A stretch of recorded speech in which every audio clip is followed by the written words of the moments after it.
Peace, family. Welcome live. We are here.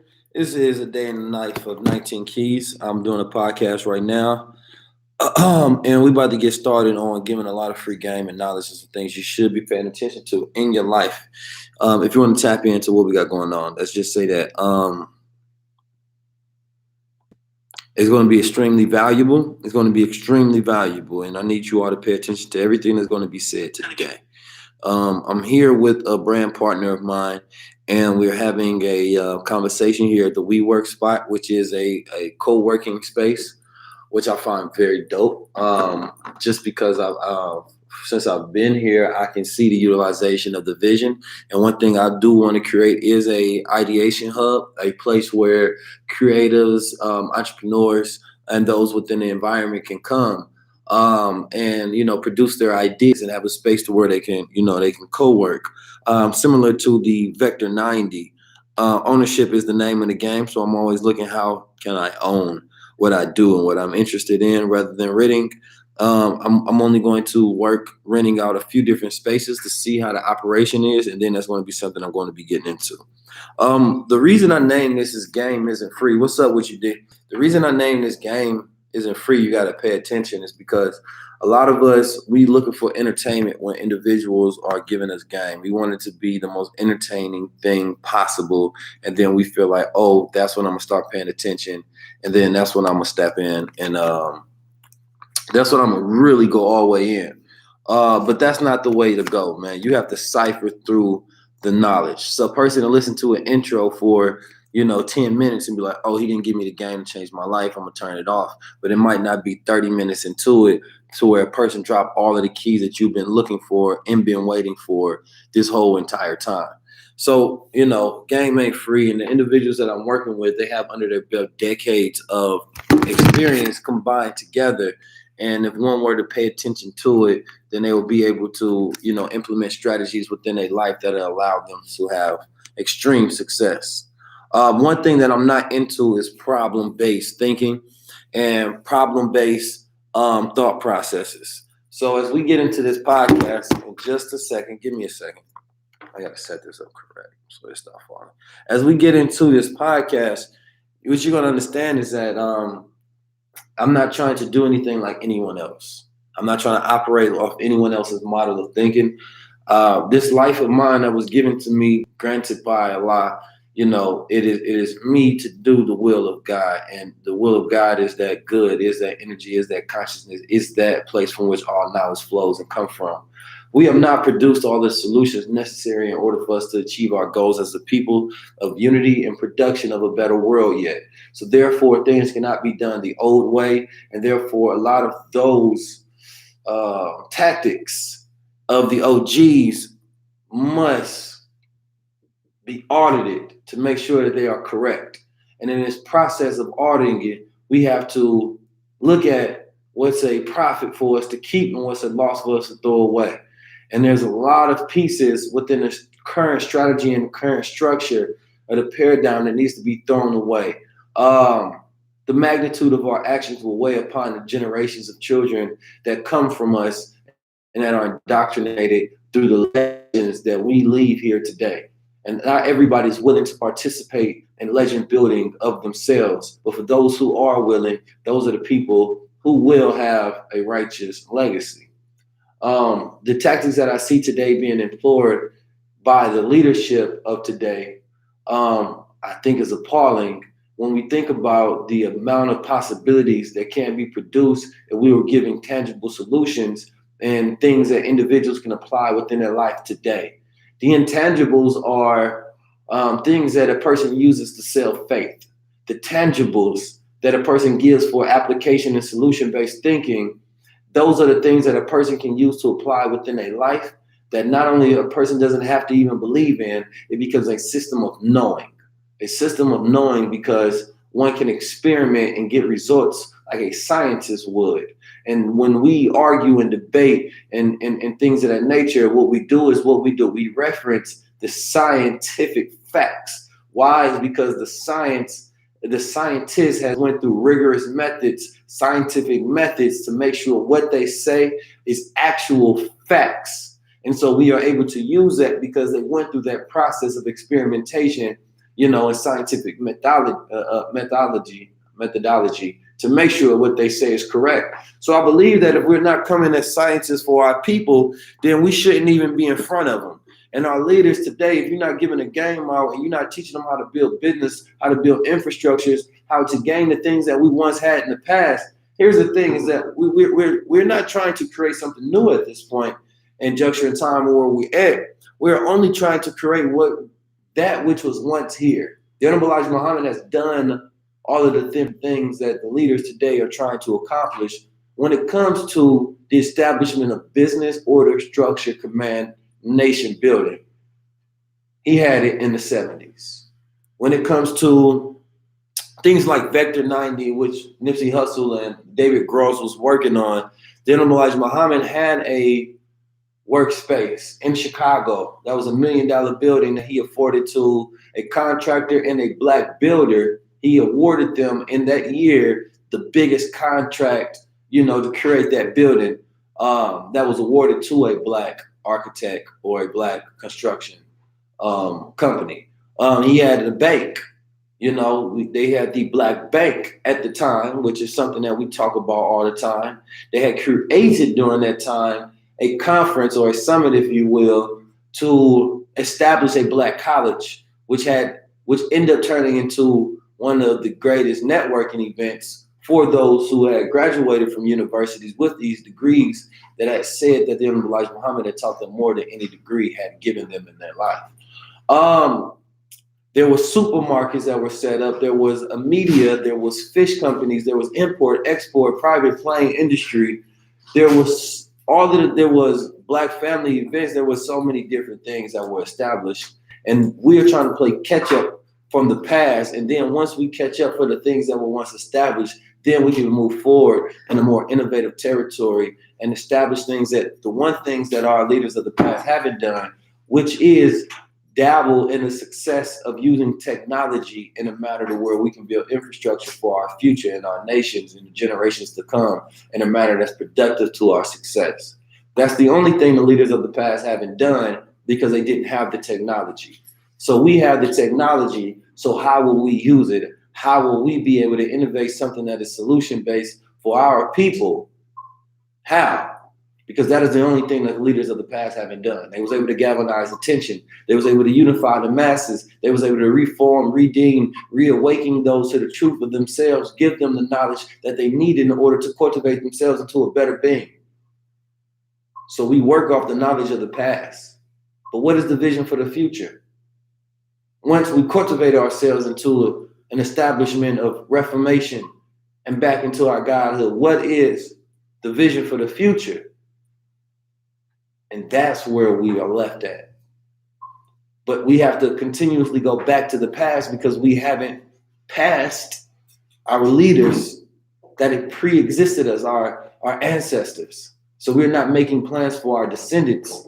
We're only taking the programs that was once here and working to stand on the shoulders of the giants. We're not even working to go further than them because they have done more than us, which is a shame because we have more resources. But the work is harder. It's a different people. So listen, I'm here with my good bro. We about to tap into a great podcast. Those who are watching on Facebook, you all are going to have to tap in later because I'm not going to stream this whole thing on Facebook. You can find me at 19_keys on Instagram. You can also find me on YouTube at 19 Keys. You can find me on Anchor at 19 Keys. You can find me in many different places, but it won't be streaming on Facebook. We'll come back. The audience is not big enough for me to just be sitting here talking to y'all. So anyway, I love y'all. I appreciate y'all. Tap in on the other platforms. Hold on, Brother Ben just stepped in the house. You just missed a lot, Brother Ben. We about to go in. Got a podcast ready. I'm at the WeWork space. My brother just offered to be able to use his WeWork space at the mastermind events, at the podcast, at a bunch of different things that we will be utilizing.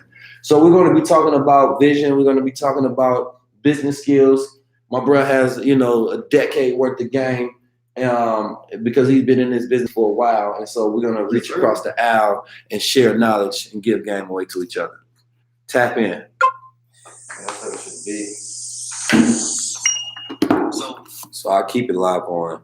So what happens when we do those kind of stuff, like let's just start with one. When you do those masterminds, in order for it to happen,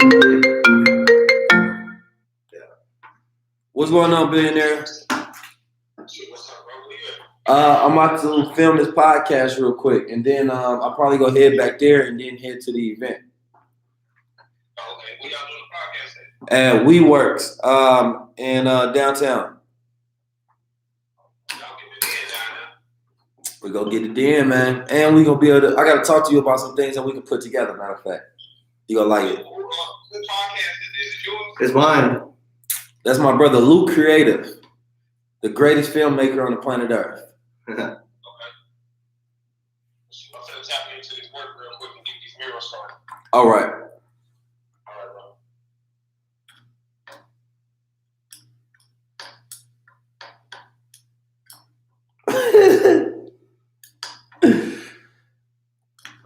Brother Ben couldn't comment. He said, "Brother, don't feel that." They got him blocked right now on Facebook for a video he posted up 2 years ago. Put the headphones on. He posted up a video. It was 2 years ago, and it was what did he say? It was I forgot. It was some video that they deemed, I guess, conspiratorial, and so they blocked him on Facebook. And Facebook, just started paying people. Really? Yeah, no, he getting up to $5,000 to $10,000 checks for the videos he posts on Facebook. Can you hear both? I can hear both. It sounds good. So Facebook right now is profitable, but what you got to do is you have to have a Facebook page. You have to get up to 10,000 likes. Then you start getting paid off your Facebook views. That I didn't know because I'm not really I don't really like using Facebook right now. Well, it's just another stream of income if people won't decide to do the social media game and figure out a way they can make money. Dude, let's talk about the whole stream of income. So I broke down what you do, and by the way, how you feeling? Oh, I'm feeling blessed. I'm feeling amazed. I'm excited. That's what I am. I'm excited. And for the people who actually don't know who 19 Keys is, who's 19 Keys? Let me speak in the third for a second. 19 Keys is a polymath. A polymath is one who uses universal knowledge to solve specific problems.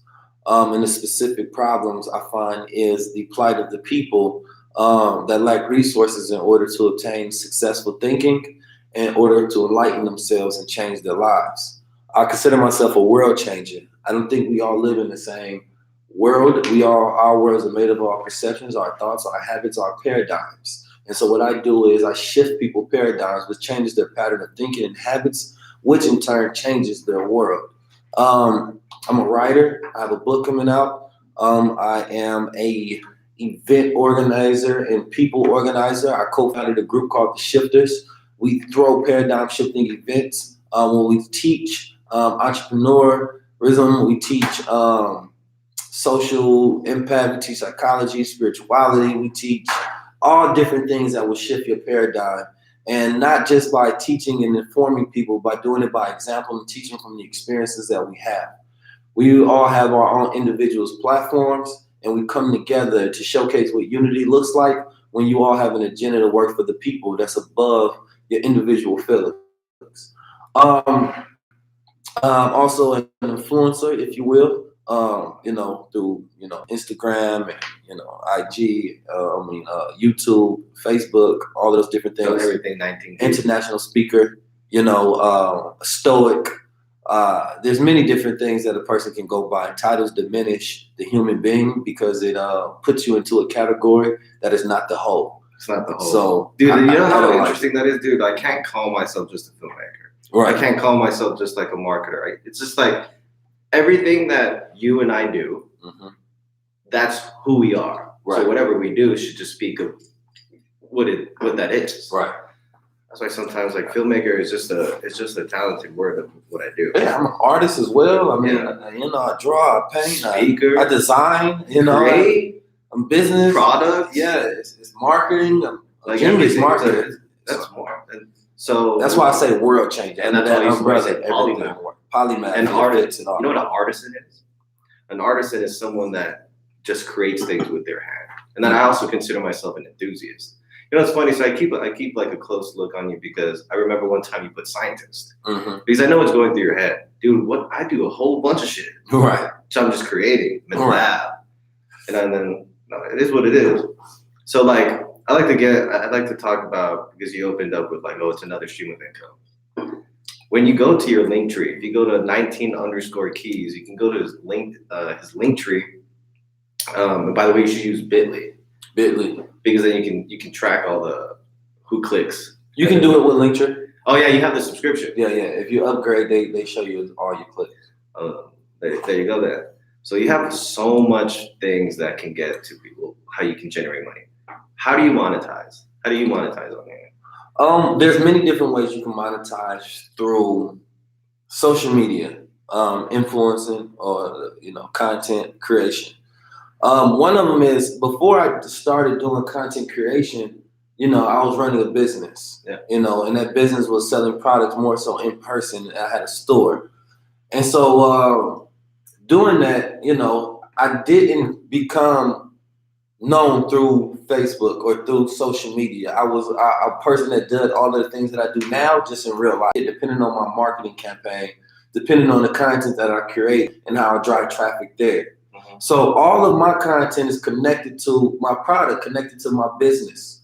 And so as individuals support the content, they reciprocate in the manner of also supporting the product that's connected to the universe that is 19 Keys. Right. And then products is like? Products is consultations. Right. Products is events. Products is my clothing and merch.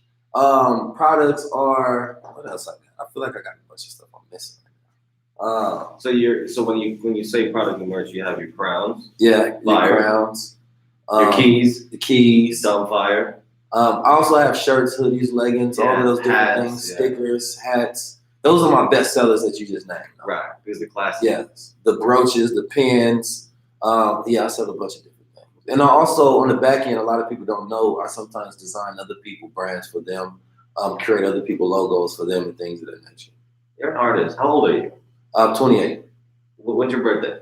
May 4th. 91? No, 90. 90. I'm a 90s guy. Yeah, I'm 91. January 23rd. It's funny. Millennials are crazy.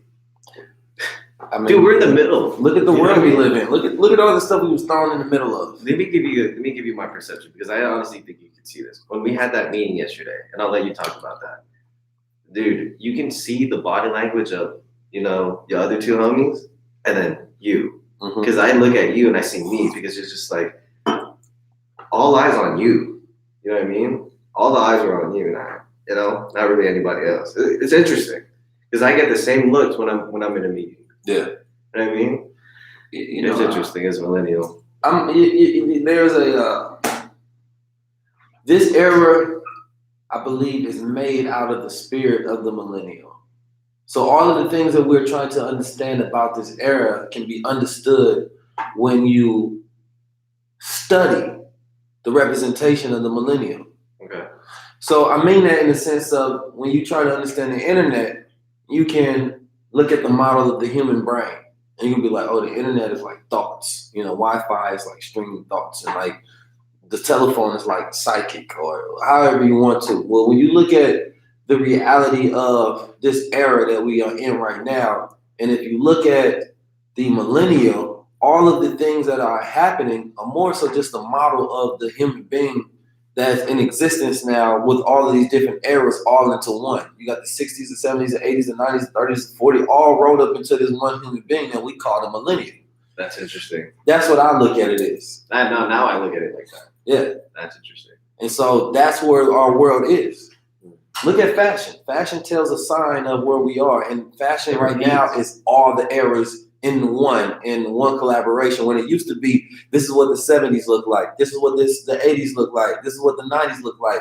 But in 2019, it's sort of all everything rolled up in one. And that's what the millennials are, kind of everything rolled up in one. You know what's funny? Because I have this thought.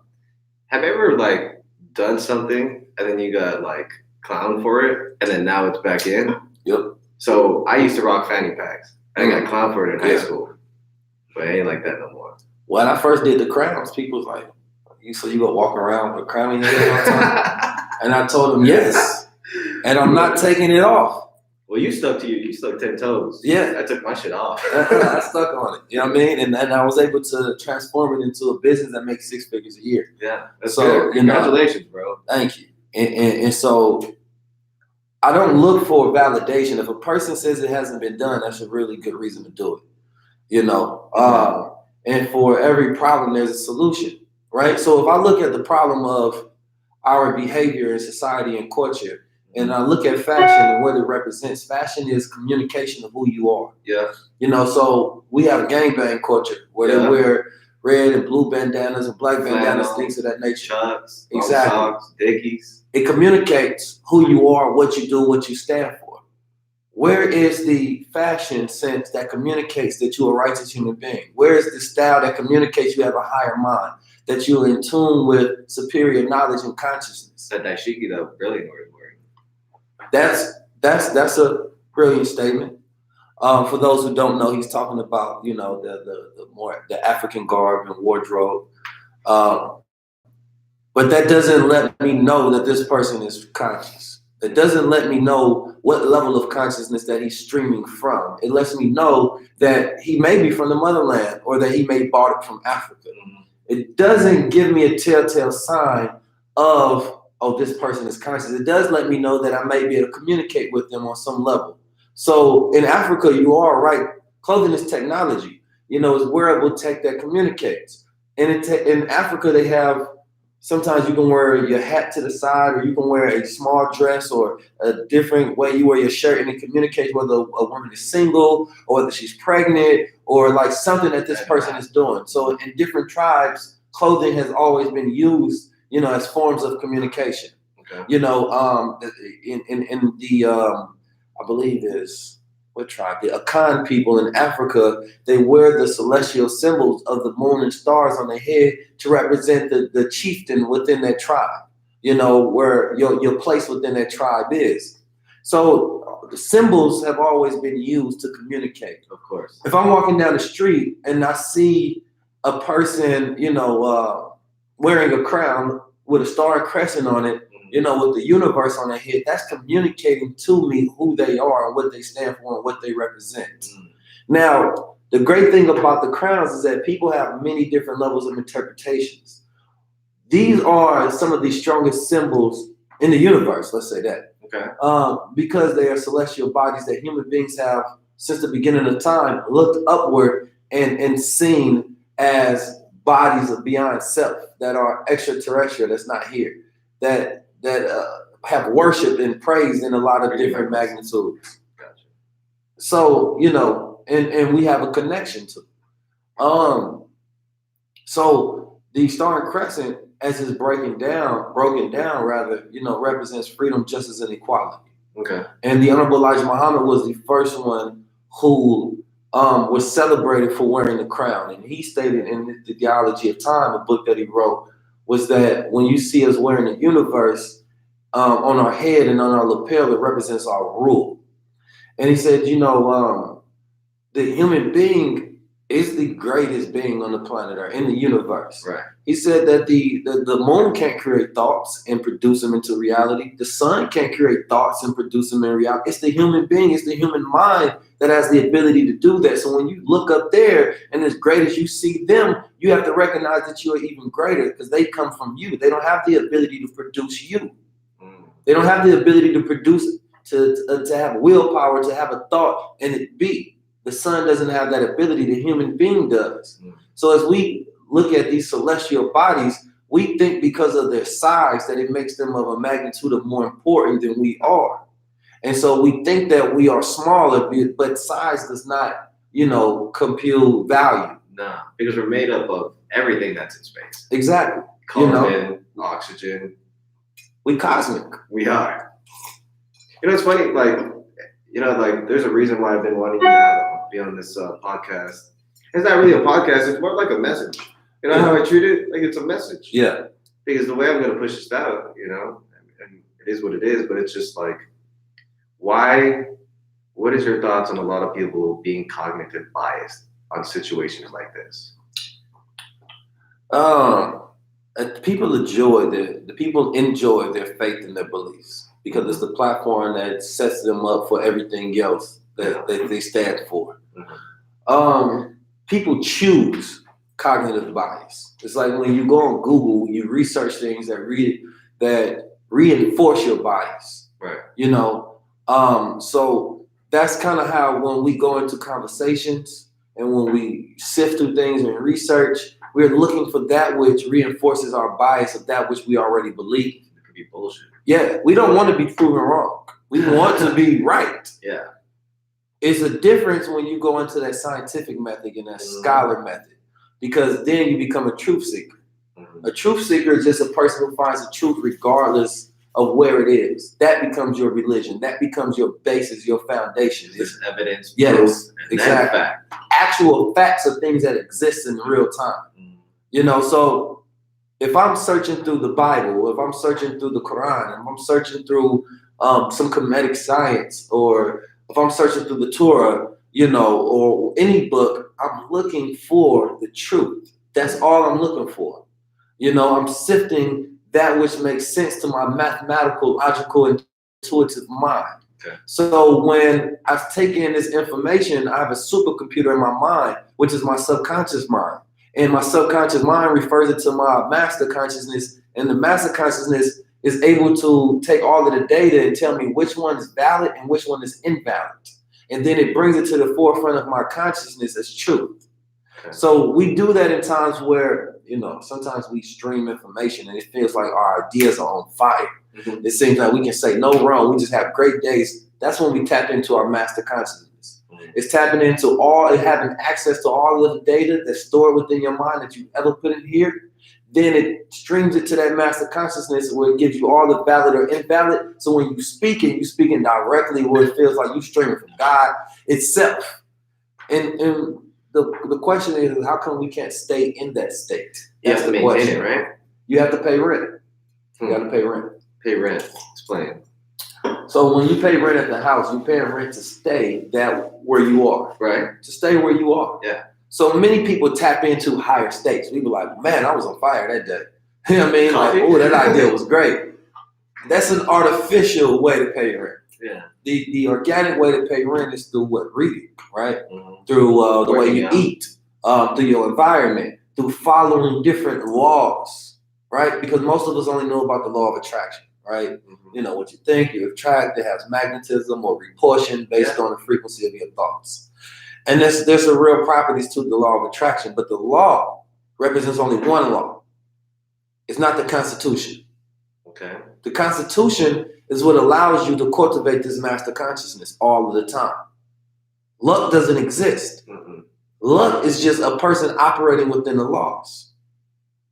So why is some people can seem to manifest money when other people can't?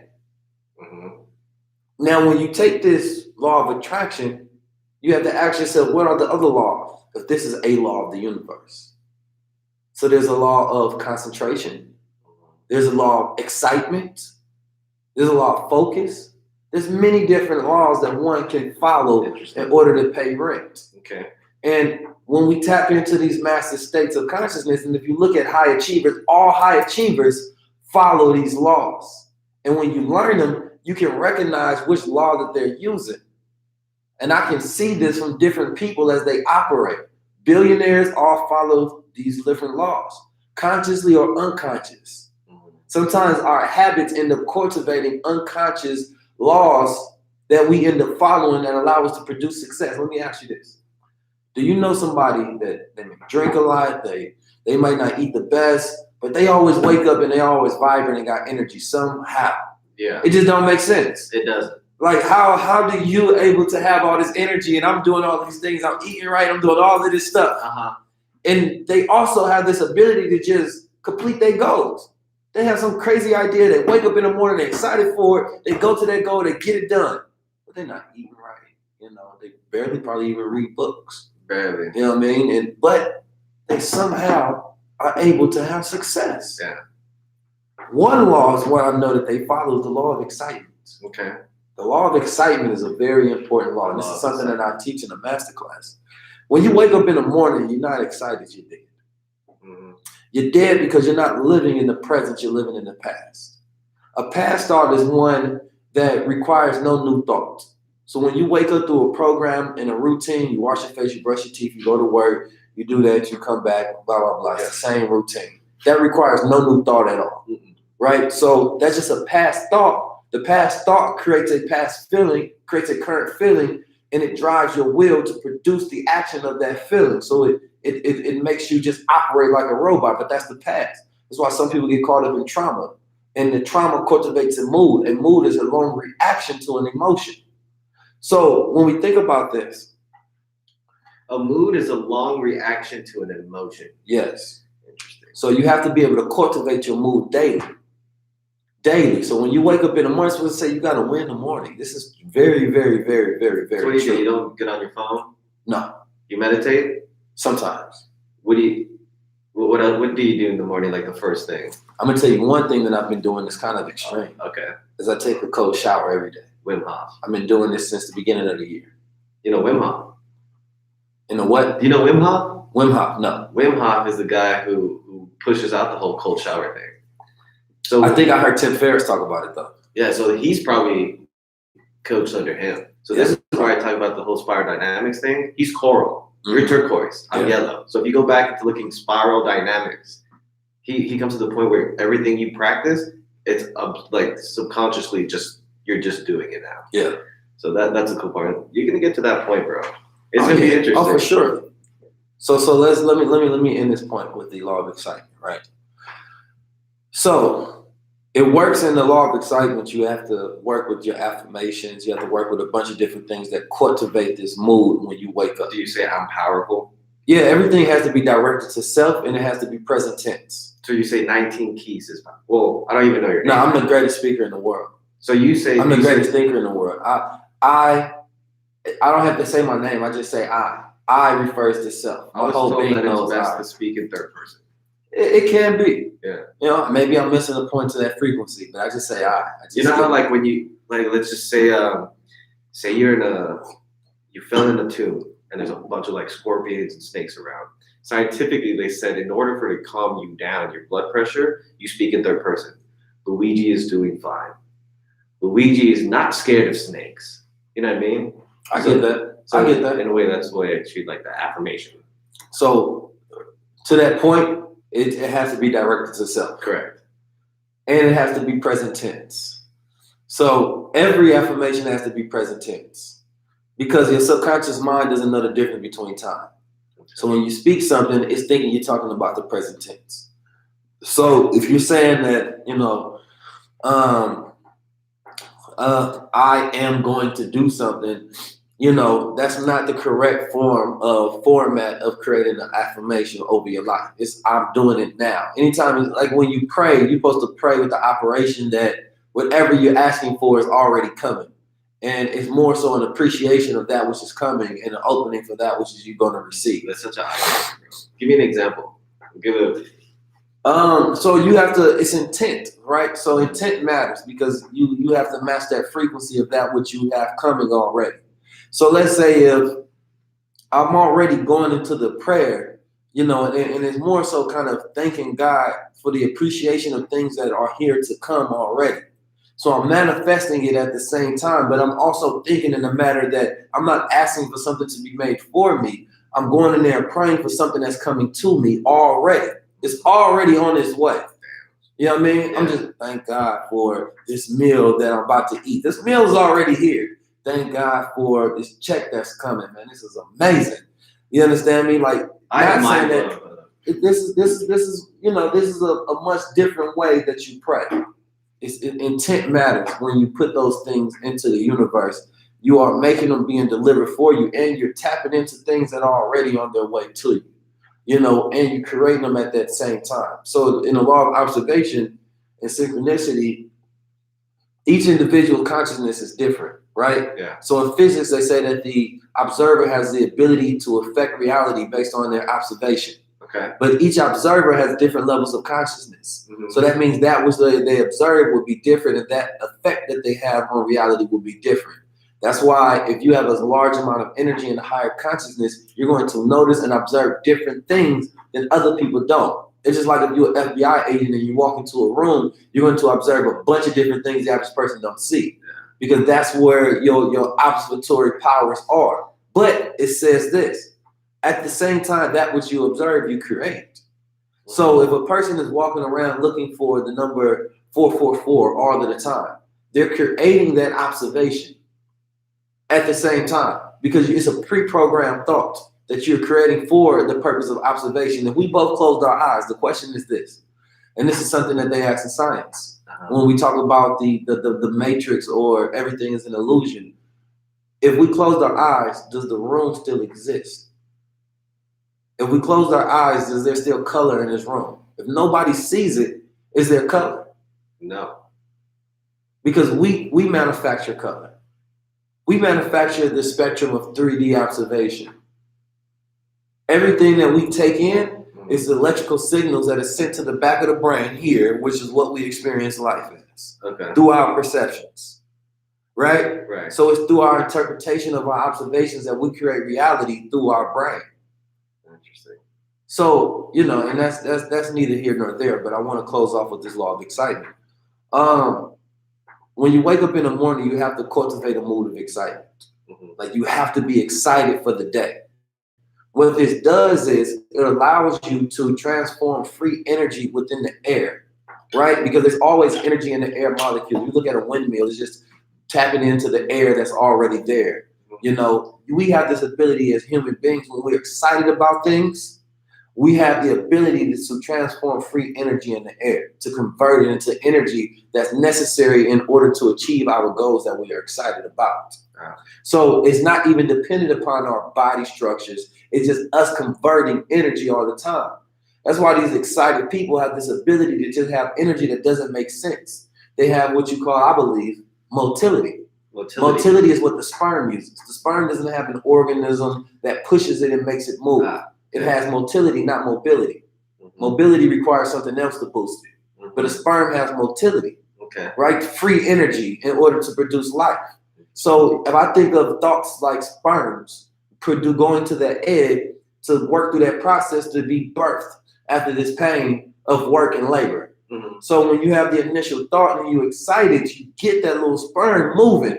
You understand me? Yeah. And as that sperm moves, it gets the necessary energy in order to go through that long journey it goes through that we don't see, but it's over 300, competing with over 300 million. Yeah. And we have over 100,000 thoughts per day. But the one that is competed, that get to the forefront of your mind, that you consider to be a great idea, it competed with all those other invalid thoughts to get here in the first place. So you have to be excited, and you see those people always talking about their goals and dreams. They always talking about, I'm about to do this, I'm about to do that. Oh, this is going to be crazy when I do this. They're constantly giving themselves the necessary energy to go complete that goal. So when you wake up in the morning, the first thing I do before I get out the bed, before I touch the phone, before I meditate, before I take a cold shower, brush teeth with my opposite hand, any of those different things, I smile. Okay. I smile. Just wake up and just... I smile. Okay. I force it if I gotta force it. Yeah. Like, I'm happy. It's about to be an amazing day. All right. You know what I mean? Like, that energy all of a sudden boosts me up. Yeah. You understand me? Your neurotransmitter, all of the stuff is releasing in the chemicals, your body. All of a sudden, I'm excited, and my energy has just raised to the level of necessary in order for me to obtain that goal that I'm excited about. But here's the difference. You have to have a vision. You can't be excited about nothing. So what are you excited about, right? So here's the difference between the people that operated in the past and the people that operate in the present for a vision in the future.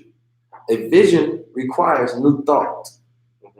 Right? So if I have a goal of something that I haven't done before, like my brother Billionaire puts up murals around the city, and he wakes up very excited to put up these murals every single day. And he says that I'm going to talk to somebody that's going to give me their wall, that's going to allow me to put this mural, and I'm going to talk to this artist that's going to say yes for this mural, but he's going to them with this cultivation of excitement. And he's always talking to everybody around him about these ideas, and they end up being manufactured and produced. And we be like, man, that boy got crazy energy. Yeah. And it makes sense. But the vision produces a feeling as well. So the vision produces a feeling that's attached to a particular frequency. Okay. Right? Because that's all our thoughts are frequencies. You know, they're the electrical frequencies that's vibrating. That's why they can measure them with these machines, these EMG machines. Okay. So when you have that vision produces a frequency. So when you wake up and you're excited about that vision that you have, it produces that frequency of the vision. So you're living within that vision already. You're already experiencing it. What it does is human beings are driven by feelings, not logic and reason. So when we produce that feeling, it cultivates our drive and our will. So what we end up doing is we end up producing those thoughts necessary in order to produce that vision. So which means that we have to create new patterns of thinking. When we think about something we never thought about, that orgasmic process that we feel so great, like, wow, that was an aha moment. Usually when I'm high. Yeah, well, hey, I don't smoke, but hey, I get what you mean. I used to. Sativa. Hey. So when we have those thoughts, we feel great because it's something new. It's a new connection that's just been created in our brain. But every single day you wake up with a vision and a goal of something you didn't do before, it means you have to have new thoughts. And then those new thoughts means that you're cultivating new habits, which means you're becoming a new person daily. You're becoming more, you're evolving because you're doing something you've never done before. And this excites you. It's like when we were younger, we went on field trips and it felt like we couldn't sleep the night before. We were excited because we about to go do something we never done before. We imagined it all of the fun. And this gives us the necessary energy. We wake up in the morning, we barely got sleep the last night before, but we got all of the energy in the world to get there. I'm happy right now. That's what I'm saying. So you have to cultivate the law of excitement, which releases that free energy. I mean, that's hard because you have to maintain that shit. It's just intentful, but you have to have something you're excited for. If a person got a money goal, that's not enough. The money is just, okay, some dollars, some paper, fiat. What are you going to do with the money is what's going to excite you. What did Billionaire say yesterday? Do you remember what he said about all that money? What he said, money is a soldiers that you use for war. You know what I'm talking about? Money is like I always say money is just something you use to buy what you want. Bro, he literally said, I don't even know what to do with any of this money anymore. Remember when he said that? Oh yeah. At that point, I looked at him and it's just like, that should look boring as hell being rich. Yeah. You know what I mean? Well, because you're funding your ideas, and once you get to that point where there's no excitement on the journey, then you don't know what to do next. So you start finding different things that excite you, so it cultivates your will and your drive to do something else. And that's why millionaires and billionaires give themselves these big goals and things that for them to obtain, because those are the things that excite them. Right. I want to switch something up on you. All right. So yesterday you talked about something divine, having a woman to help. I don't know if it's to help you or it brings you a lot farther. Yeah. So when an entrepreneur like you and myself and anybody else, you have lone wolves. Lone wolves are not hermits. Hermits are ones that don't have relationships with nobody. Lone wolves is people, men that create relationships. How often do you think, damn, am I ever going to get married? Mm-hmm. Or when and how do you think of cultivating a woman for yourself? That question is answered through the method of the master consciousness as well. The moment you decide it and you're excited about it, it starts to be. The moment you pray for it as if it's already coming, Some can be it's on its way. An illusion is just a manifestation waiting to be produced into reality. You know, for me, everything is an illusion in that sense. You know, the color of your skin is an illusion manufactured through my mind in order for me to be able to measure. You know, all of these different things are illusions produced by different frequencies and feelings that our mind is giving us to say that, oh, this is reality. This cup feels like this, even though my hand is not even touching these atoms that are within this cup. All information. But it produces an illusion, yes, based on the information. So we can produce that same thing. If I decide that, you know what, I'm all right, so most likely, no, you can't even say most likely. You can't so with the ifs or anything, it has to be a definite. I get married December 19th, 2019. That's okay. So you're saying you're gonna do that? No, if I want that to be, that's what will come.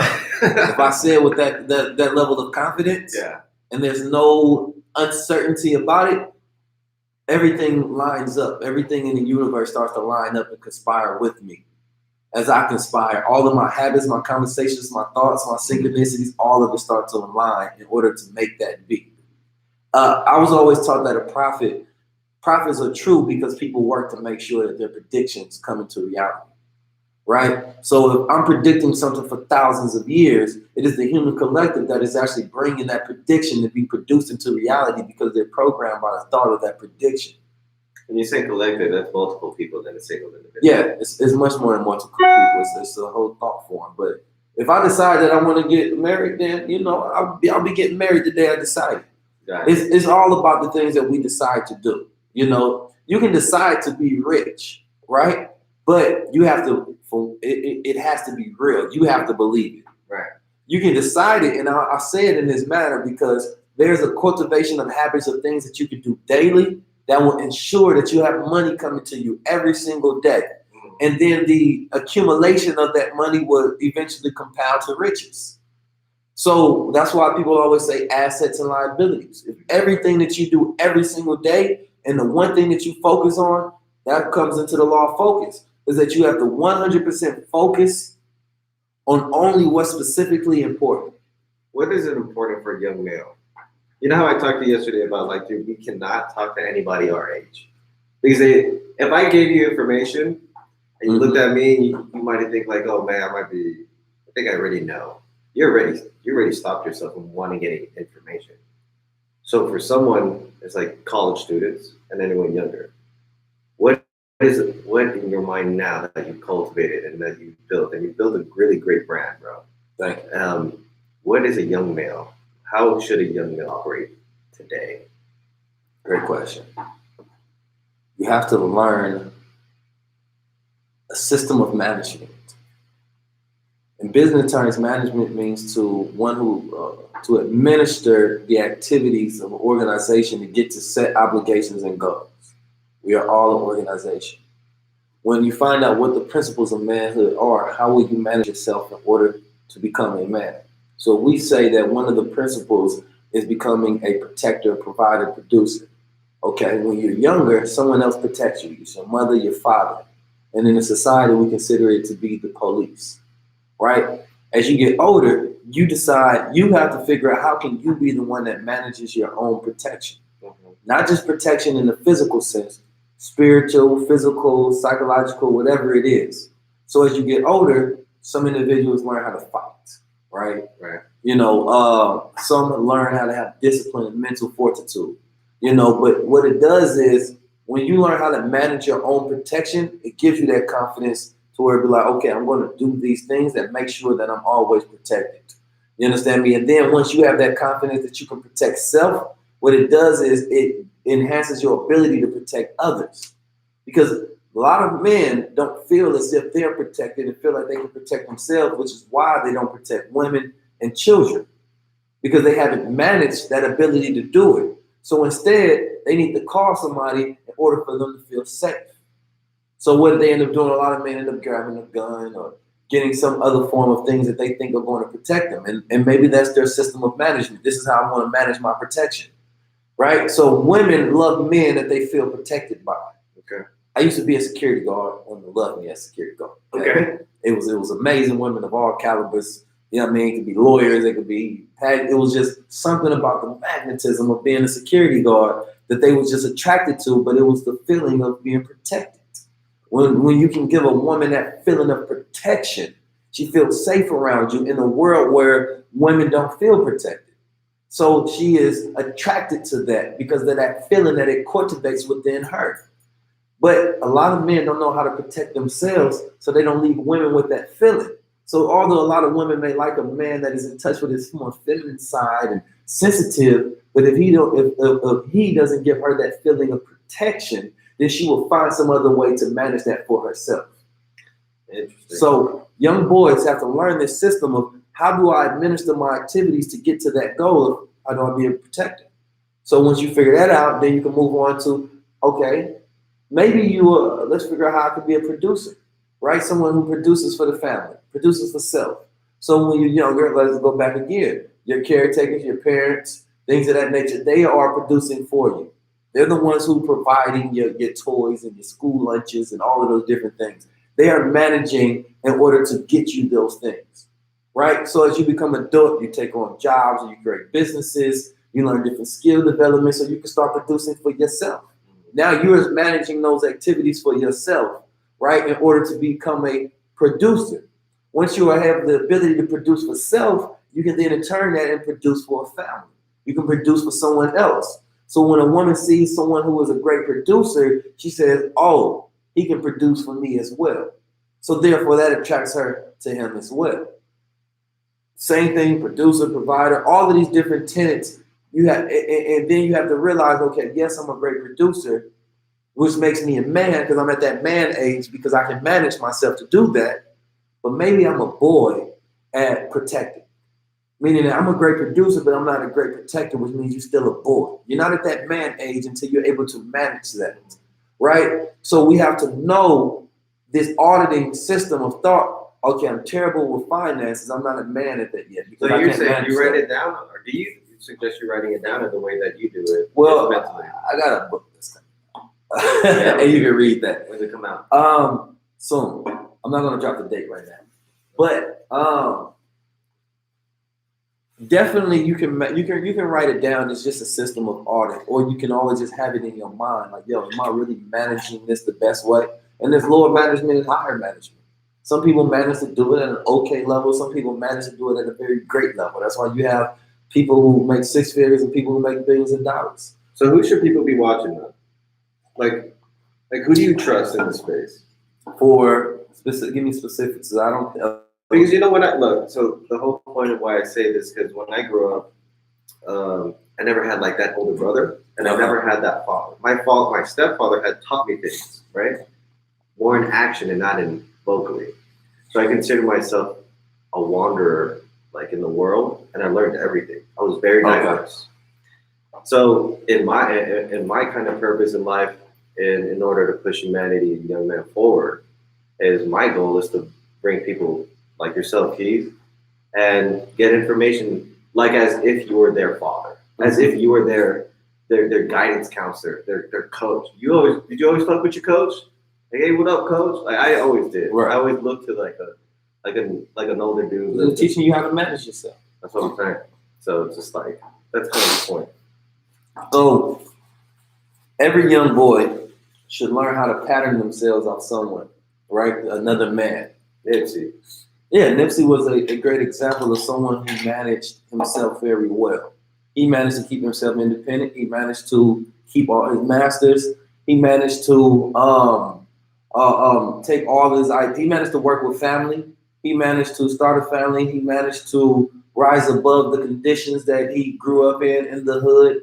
He managed to come back and get back to the hood. He managed to know when the right time when to create his first album. He managed all of these things like a man would. He managed to make his woman feel safe. He managed to make his family, understand who he was, so that even in his death, that they were able to boost him up into a sense of immortality.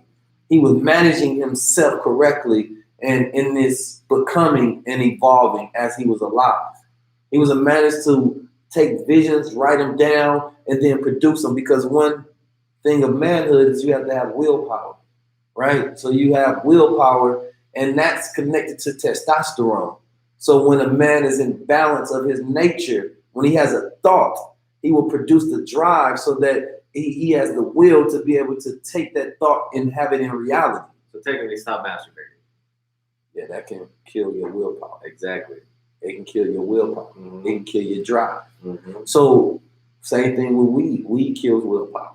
Really? Yeah, because weed, during the time of smoking, doing research through Dr. Wesley and some other scientists, it found that it lowers their testosterone. And in women, it actually raises your testosterone, because what it does is it creates a blocking of transceptor. Yeah. So what I know is that all that good stuff. What I know, nicotine does that though. The learning transmitters. Yeah, I mean, I wouldn't mess with nicotine for sure.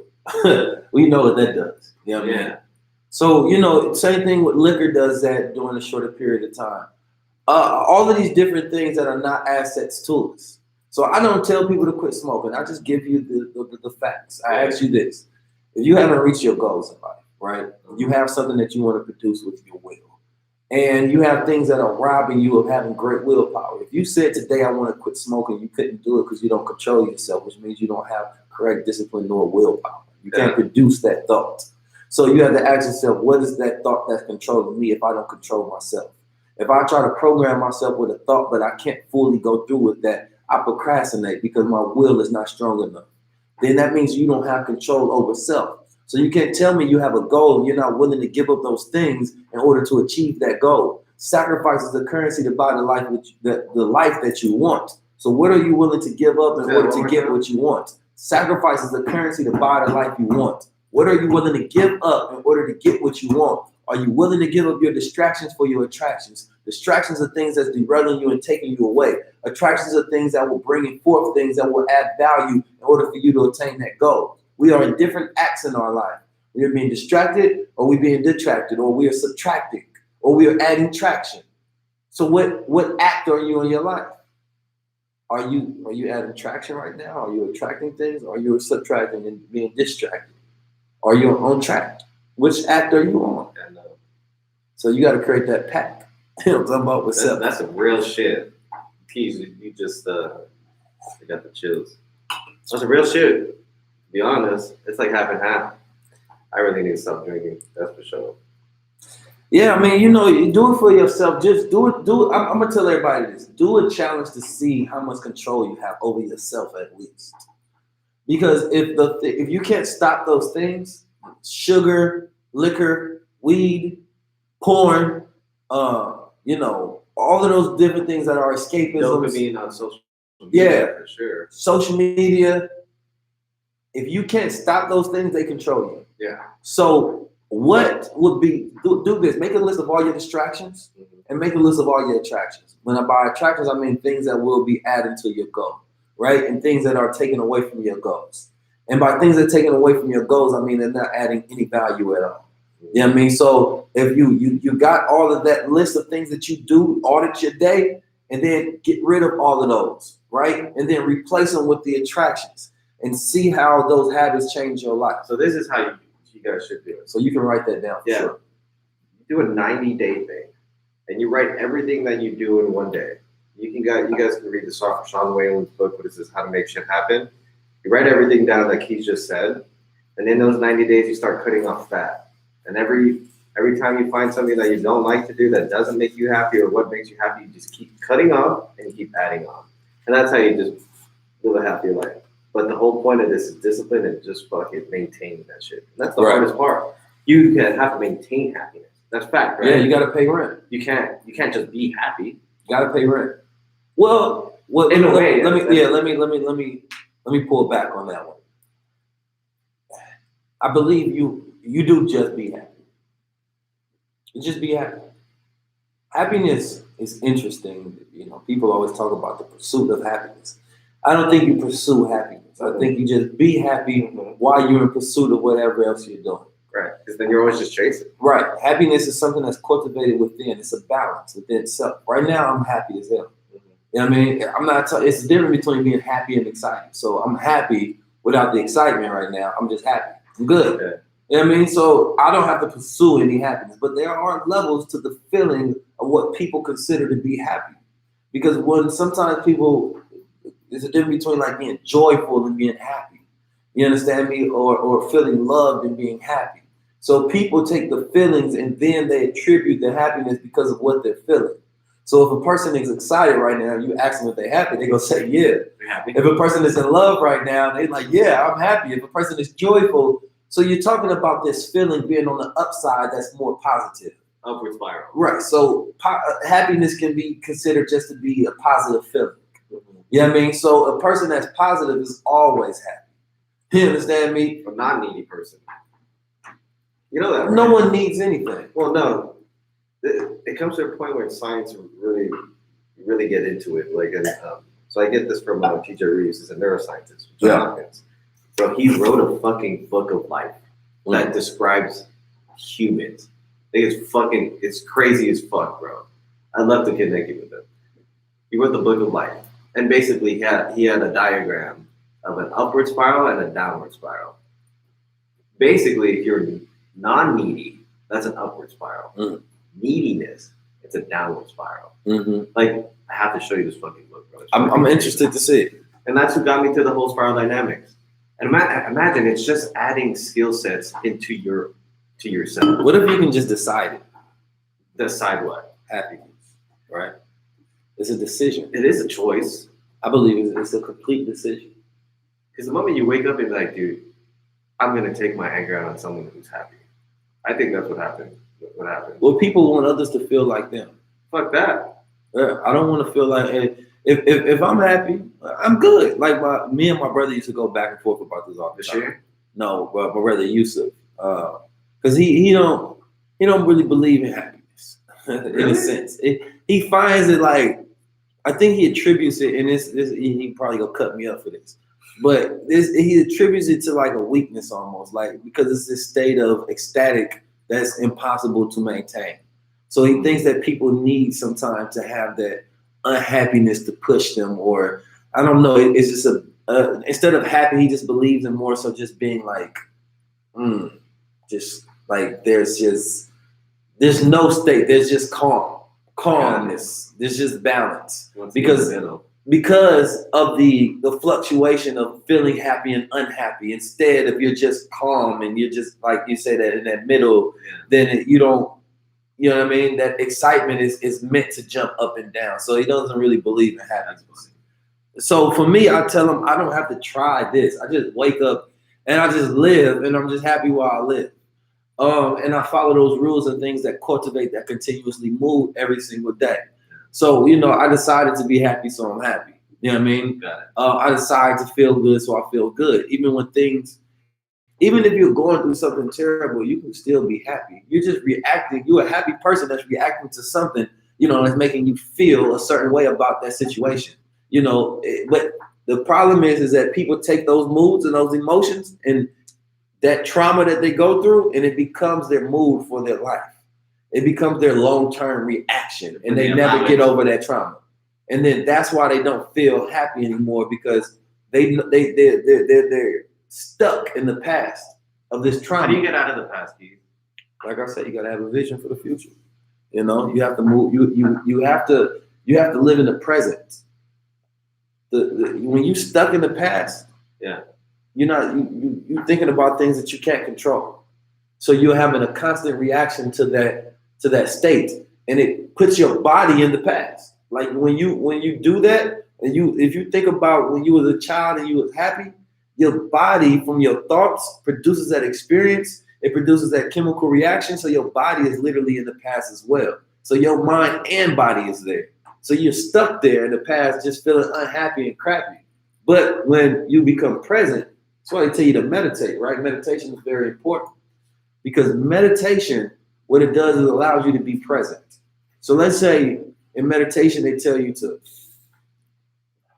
What did they teach you in meditation? Take a deep breath. To observe your thoughts, for one. Your ability to be able to observe your thoughts is very important. You able to feel the air around you. You're not resisting anything. You're more like you're like a leaf in the flow, and everything you're supposed to flow with, and you give no resistance to everything that's going on around you. Yeah. So that there's no friction that's being provided. I'll share with you what I know. So let me finish this gathered thought. So what I do is, I'm present as hell right now. I can feel the air on my skin. I can feel how I'm breathing. I can feel what I'm hearing right now. I'm not stuck in a thought. I'm just right here in the present, very present, which means it doesn't even allow me room to be stuck in the past for some unhappy thing that happened. Nothing bad is happening right now. So how can I be unhappy? But if I'm in the present and I'm living in this moment, then I'm only here in this moment and I'm reacting to this moment, which allows me to be happy, to be cool. You understand me? But imagine this. If I'm not here and I'm not present and I'm thinking about the future and I'm stressed about something, will I make it to this appointment? Will I do this? It don't allow me to be present, so now I'm stressed. You understand me? Because only the present is where you find your happiness. real shit, and I tell that to a lot of people. I mean, of course, I try to do that shit with myself too. At the end of the day, bro, you know what I hate is that this morning, bro, my folks. So I parked the car real close. I'm a great driver. Okay. I parked the car real close.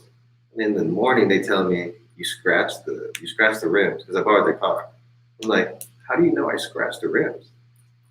So it's just like you park close to the curb, but how do you know that I scratched the car? Right. So I'm just like, and then now my pops, he comes at me, you scratched the car.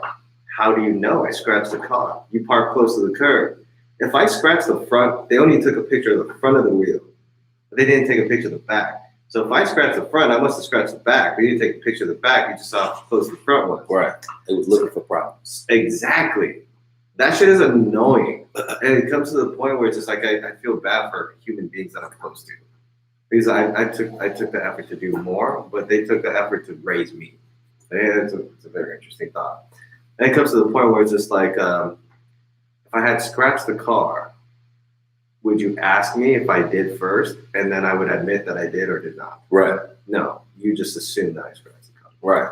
I mean, as a very observant person and very word-driven, you just hear those things out of people's mouth and it kind of discuss. Right. And it communicates a lack of trust. Mm-hmm. If you ask a person something and they communicate to you, that they did it or didn't do it, then you would have the ability to just trust their word because you think this is a good person. So it goes into the deeper set of thought that, damn, you don't trust me, which means you must think I'm a liar. You think I'm a liar, you must not think I'm a good person, which means you don't think I have morals and values, which means you don't think that my intelligence or my character is ruled by ethics. All of those thoughts are within that intention of that question that they ask you, and it puts you on the defensive because now you're defending your character as a human being. Mm-hmm. And so that's why that's not the best way to go about it. And that's why you don't, it's like if you lose your keys and you asking somebody, yo, did you see my keys? Then you ask them twice like they lied the first time.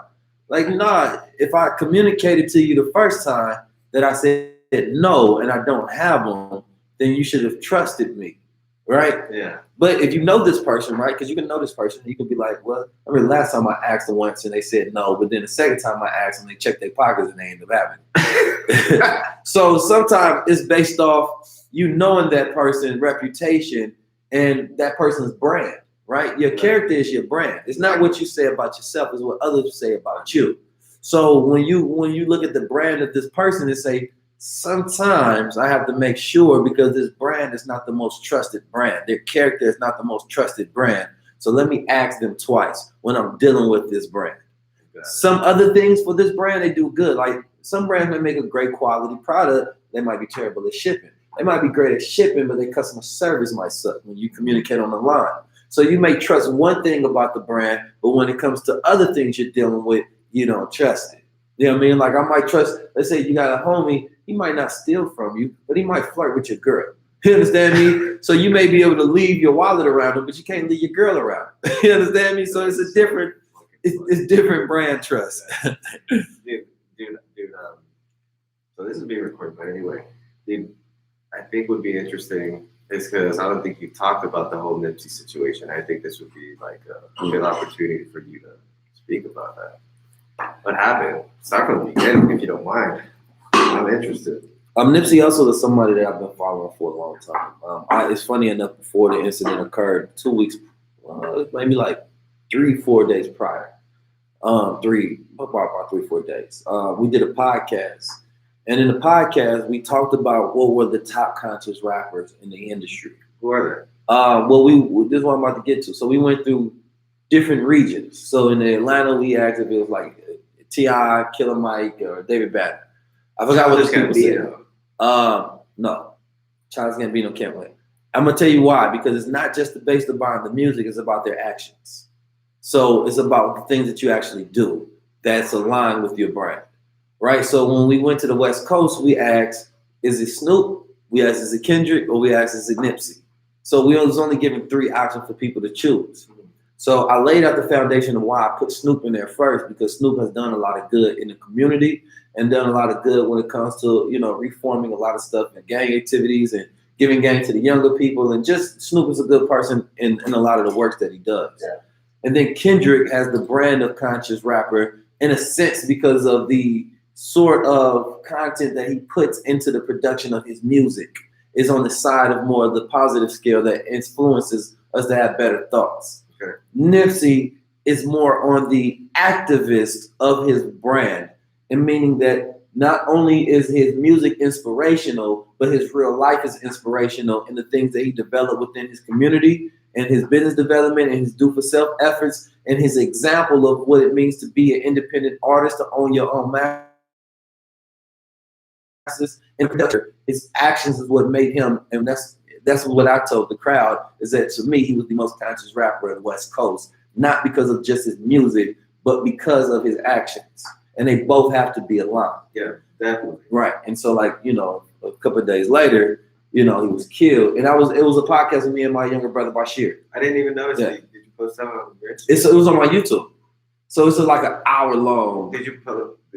Oh, let me get to that. You know how during the creative part. So if you could take, so this is what I learned from comedian Andrew Schultz. Mm-hmm. They take like what we do in this podcast. Mm-hmm. They take the hour, but they'll cut it up in 2 to 4 minutes. Really don't care about long form content to short form. Definitely doesn't matter with the whole Instagram shit. But what you can do is, if you've been using your IGTV lately, just take the IGTV and then it just preview right straight into the. I think I downloaded it from YouTube, converted it into the MP4. I just haven't struck that particular piece and put it up yet. What are you using? For like cutting your shit up. I use apps on my phone. I'm just a master at it. That's what I'm saying. People fucking look at me, bro, and they're like, "Bro, can you edit this for me?" Yeah, no. And I can fucking come to someone like you, and be like, "Show me how to do it." Yeah. By yourself. I had a girl ask me that, and she got mad at me because I said no. I told her how to do it though, but she got really mad at me. Okay. And you know, she asked me, "Yo," she was on some content with me, and she said, "Can you edit a piece for me like you did for yourself?" And I said, "No, you know, we're not cool like that." You know what I mean? But I wrote her exactly how to do it, which app to use, and how to get it done. So it wasn't that I was just trying to, you know, shade her or anything of that nature. But I took the time out to give her the information necessary to achieve the goal that she wanted to do. Be grateful. So yeah, but you know, I think that, you know, in communication, a person took it the wrong way. Anyway, you know, I use the apps on my phone. I've been doing it for like some years now. What apps do you use? I use InShot. I use VideoShot. Okay. Those are two that I use, but I use Superimpose. I use a bunch of different ones in conjunction. Like if one doesn't have one tool, then the other has, then I might edit here, then put it in this app, and then I might use a tool on this to get the final production, you know? And so for me, I can edit pretty fast because I know what I'm looking for one, and I know what I'm doing because I've been doing it for a while. So I've taught a lot of the homies and people how to, you know, edit their own content. You're a hybrid, bro. Hey, you know, you gotta be innovative. That's what I'm saying. I'm not just a filmmaker, bro. Yeah. It's just the fucking thing that I just took and learned about. But you are the greatest filmmaker in the world. I think I'm the greatest creative. There you go. We're the greatest fucking guy in the world, though. Hey, so let's get back to the Nipsey. Who is East Coast, though? Oh, East Coast was Jay-Z. Easy. For sure. Easy. It wasn't no competition. You're right. So Jay-Z's done a lot. So Nipsey Hussle is more than a rapper, more than the music, more than an artist, more than a businessman, more than a man, more than a father, you know, more than a brother. He is a symbol. He is a representation. He is an example. He is an aspirational goal. You know, he is a product above his environment. And when we look at Nipsey Hussle, what this is going to do, because I like to frame things in the context of decoding. And when we look at what this is doing for our culture today, is having everybody take an audit of their legacy and all of the actions that they thought that they once knew that was going to secure them a legacy and make them a good person. Okay. Because of his send-off being so legendary the way that it was, because of the magnitude of love that he had, because of the parades and the appreciation and the memorial and the Farrakhan's and Obama and the Jay-Z's and Beyonce's and, you know, the Stevie Wonders that showed up to his, you know, funeral. This change and raised the bar for legacy. It raised the bar for legacy. And a lot of people was like, oh, I can just do this, that, and the third, keep doing what I'm doing, and that's what's going to make me a legend. But being a rapper is no longer a criteria for legendary. So what we do is we see Nipsey at 33, Tupac was at 25, right? Maybe if Tupac lived longer, he could have became a Nipsey, right? But Tupac didn't get to see the production of all his thoughts into fruition. But we knew that he had the potential to possibly be able to do some great things. Correct. Nipsey didn't get to see all the production of all his thoughts, but we seen him actively work and produce those thoughts. So they weren't in just the land of imagination and want. They were producing the action while he was coming up. Yeah. So he had investments. He taught technology. He taught business. He taught community development. He taught asset liability, unity and peace and family business. All of those different things were amazing. And that's what we always wanted our rappers to do. And he showcased an example. What I believe he did is he took all of the problems that we had. You know, we eat bad. We got gang violence. He looked at rappers are always selling their masters and they always had problems or they managed by somebody wrong or all these different things. And he said, you know what? I think I'm just going to be an example of the solution to all of those different things. I'm going to put it in my work and then show the people instead of coming out and talking about it all the time. I'm just going to show them an example of what that looks like. I will become the example of all the solutions from all of the things that we complain about. That's how you become legendary. And that's how you become a legendary. And look how he made people feel. He said, you know, he wanted to have inspiration and solutions. And that's what he did. That's his equation. Yeah, inspiration and solutions. Inspire and give solutions actively that you're participating in, not just through words and comments and content. The content is your life. We just document the content that we create through our lives. Here's the reality of today. There's individuals, there's Nipseys in all of us. There's Nipseys that exist. Because he represented so much, his name now represents a symbol, represents an aspiration. It represents that part of it we're supposed to cultivate in order to add to the collective good. There's people that's already been doing work like Nipsey. From the knowledge that he streamed from, his individuals has been cultivating and doing this work. They don't have to change nothing of what they're doing. They just have to continue to do what they're doing and be successful at it even more. And they're going to develop that same sort of love, appreciation, and quality of life that Nipsey was able to leave us with. The only difference is because he's an artist, a rapper. Yeah, that as well. But see, Nipsey had pieces of all of these different communities in himself. He had the tech world, he had the conscious community, he had the health, he had the business, the entertainment, the family, the streets. You understand me? The intelligence. So what it does is all of those things that people admired him for, those are all of the same things that people will admire you for once you produce that within yourself. You know what's funny is that you see how this book is tattooed? So that's kind of the same thing with his prolific. Do you know prolific? Break it down. I looked it up. Bro, it's the most beautiful thing. It's just something that gains the fruits. When I read fruits, I was just like, damn, this is fucking beautiful. You know what I mean?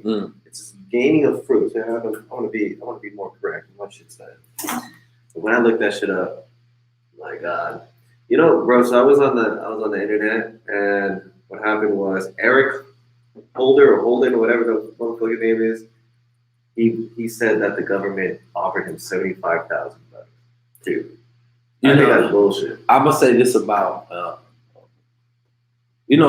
my brother Red Pill said something I thought was profound. He said, "There's only one truth, but we hear 1,000 conspiracies. Yeah, but they're not all lining up. They have to paint the picture of one truth. There's only one thing that actually happened. So, out of all of the different conspiracies, we have to be able to come down to one fundamental truth. You can't be over here saying this person saying this, these two don't line up. Another two people saying this, they saying that, these four don't line up. Another two people saying this, these six don't line up. And we have about 100 different people doing this, but they're not lining up to paint a picture of what this one truth is. The reality is, when you do the kind of work that I do, you do the type of work that Nipsey does, you do the type of work that all the shifters do. It don't matter. Thank you. It doesn't matter how you die. It's going to be seen as a conspiracy. So let's say if Nipsey that morning got in a car crash accident, and the person he happened to crash in happened to be some right wing, person. The connections of conspiracies would have been created regardless. Almost you can dig into anybody's lives, find some sort of connection that seems odd based on this connection, put them together, and you got a conspiracy. If he was died by supernatural that's causes, what he actually said in the court. I understand that, but if I'm him, I will say that too. I know. That's why I said bullshit. But here's the thing: I don't want to get into conspiracies. That's okay. You don't have to. Because if the police hired him, why they didn't just kill him and cover up the evidence? What is the conspiracy? What is the point of it all? So we're not gonna go deep into that. So you know what's funny though? What else did you experience? You were there at the marathon store. The energy was amazing. The first few days, I'm not gonna lie, the energy was staticky. And just because it was uncertainty that was in the air of what to do next, what happened, it was a confusion. And then leaders and individuals stepped in to give some clarity on the confusion that this happened in divine order. This happened for a reason. This happened for a purpose. The narrative of black on black crime has been used against us to portray us as savage human beings. That the reason that other people can kill us and get away with it in justification is because we kill ourselves more than anyone else does. Black on black crime, there's a reality and there's a myth to it. The myth to it is that we are doing it in a proportion that's greater than other races. And we're actively and just seeking each other out because we're just savages. We are predators. The reality of it is that it exists because of close proximity. It's proximity murder. In white communities, they kill each other because, if you'll murder, you'll kill somebody that's close to you. You understand me? It's proximity murder. There's white on white crime, there's Asian on Asian crime, there's Mexican on Mexican crime, there's Russian on Russian, there's Filipino on Filipino. There's all of this that exists. In the gangbang culture, there's this unfortunate reality that you seek out other individuals that look like yourself, that you consider to be worthy adversaries. And a lot of this comes and stems from self-hate. Instead of seeing someone that reminds you of yourself and appreciating and loving that person, you say that this is a worthy kill. Or sometimes it stems from jealousy or envy or many different things that happen. So the reality that we are dealing with right now is the narrative is that someone from your own set killed you. Someone that's supposed to be a part of your own organization. It would have been different if they blamed it on a rival gang, right? Or if it was the police or whoever it was. But the reality of that is being said that this brother Eric killed him means that this is a narrative of self-hate. This is a narrative of like the movie Us, and we're tethered and we're targeting ourselves. You watched that shit? Yeah, I watched it. It was an interesting movie. So the super chat works. So the reality of it is when we look at it, guess what? This narrative can be used for a very positive effect because this is one of the first deaths that are major in the black community that united us. The Martin Luther King death divided us. The Malcolm X death, it divided us. This one, because of the way Nipsey lived and the way he died, it made him a martyr, but it united us together. Because even gangs and other of opposite, they say, damn, somebody in my own gang could kill me. Is this worth it? We got to unite, bro. This ain't right. We can't just keep killing each other, man. You feel me? Even if I'm doing the right thing, it makes people of all structures look at self. Like, damn, my greatest enemy is self. Yo, it wasn't even a rival gang that killed me. It makes the conscious community look at self. Like, damn, it might be another Muslim that get me. It might be another Christian that get me. It might be somebody that believe what I believe, but hate me because I'm doing good. This is a mentality that we must wipe out from within our community. So it unites us because we can see that effect that has been here for so long. But this traumatic event fired across everybody and pulled us to action. And we say, damn. But you're doing so, bro. You're doing so. So, there's a positive to it all. There's going to be a lot more Nipseys. They killed one, but there's going to be 1,000 more that pop up from the energy that he left. And we have to maintain this unity, and we have to maintain this peace, and we have to maintain power to use it as a moment to liberate each other, and exalt each other to higher positions and to higher levels and higher forms of consciousness. Well, see, this is why I tell you about going after the youngins. There's a post on your Instagram, bro, where you have like young dudes in your crown in suits. Like, that's who I would work on.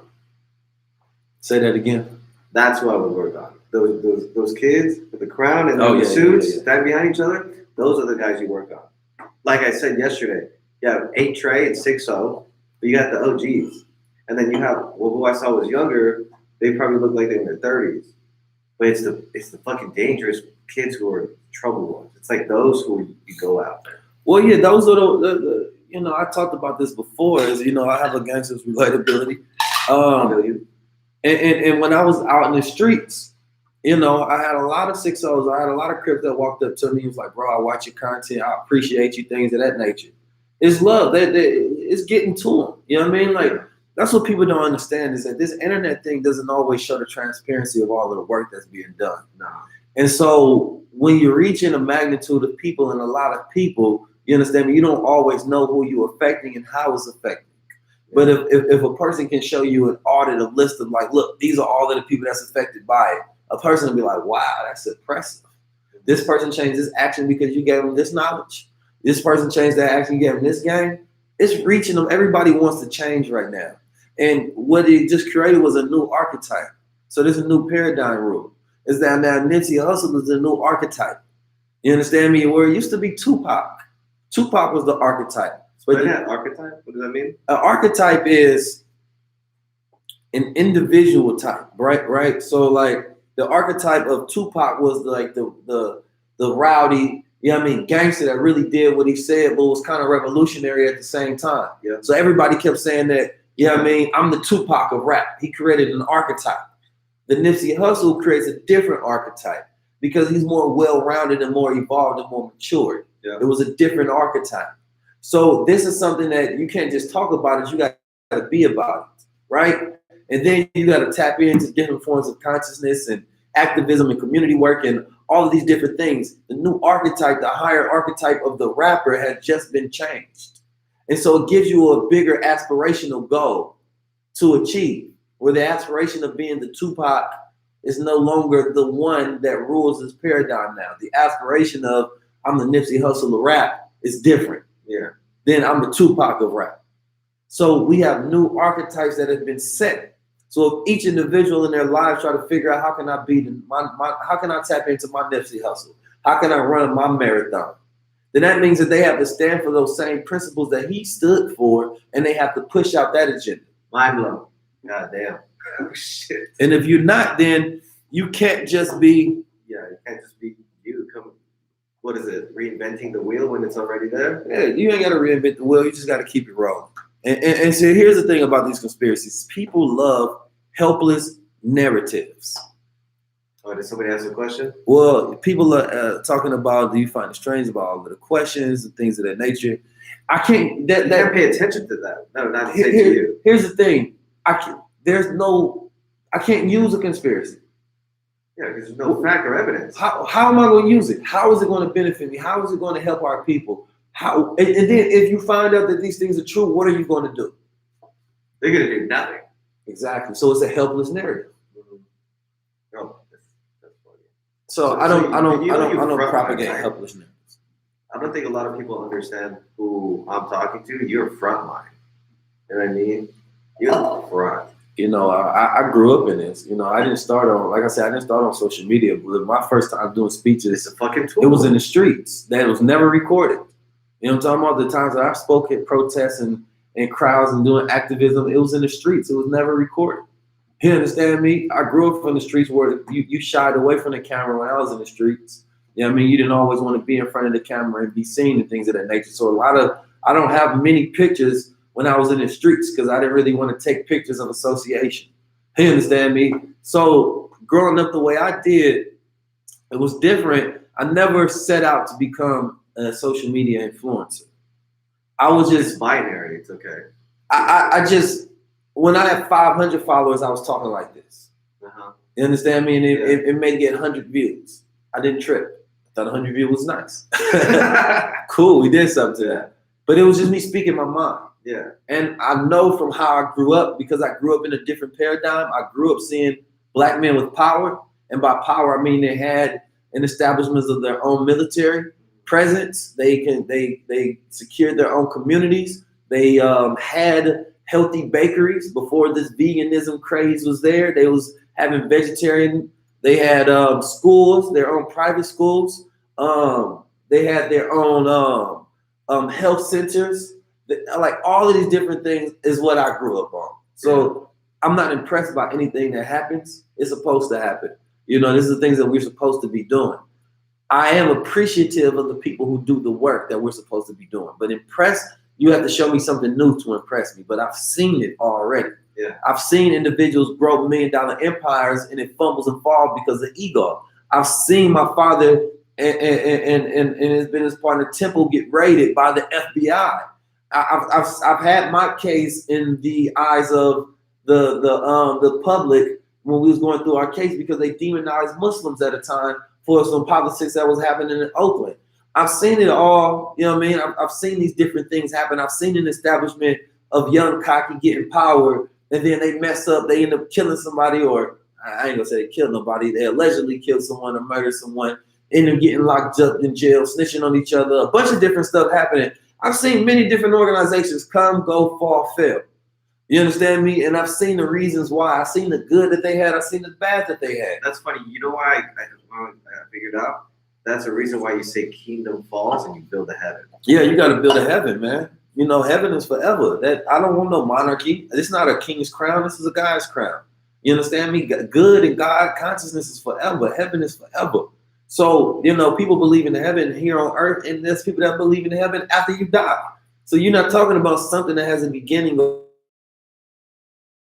ending. You're talking about something that is just existence. That's just forever. So, you know, that's what these crowns represent.